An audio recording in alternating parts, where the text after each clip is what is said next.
Peindre d'abord une cage avec une porte ouverte. Peindre ensuite quelque chose de joli, quelque chose de simple, quelque chose de beau, quelque chose d'utile pour l'oiseau. Placer ensuite la toile contre un arbre, dans un jardin, dans un bois ou dans une forêt.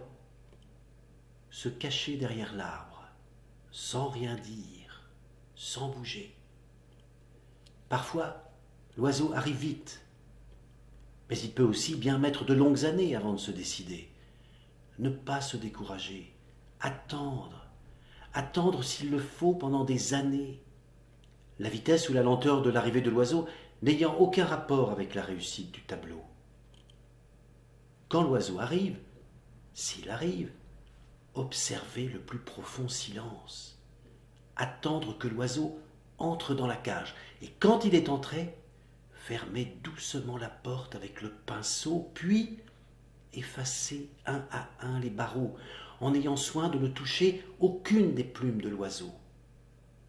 Faire ensuite le portrait de l'arbre, en choisissant la plus belle de ses branches pour l'oiseau. Peindre aussi le vert feuillage et la fraîcheur du vent, la poussière du soleil et le bruit des bêtes de l'herbe dans la chaleur de l'été. Et puis attendre que l'oiseau se décide à chanter. Si l'oiseau ne chante pas, c'est mauvais signe, signe que le tableau est mauvais. Mais s'il chante, c'est bon signe, signe que vous pouvez signer.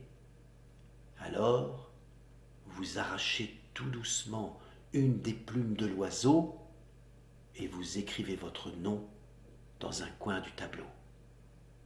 Jacques Prévert.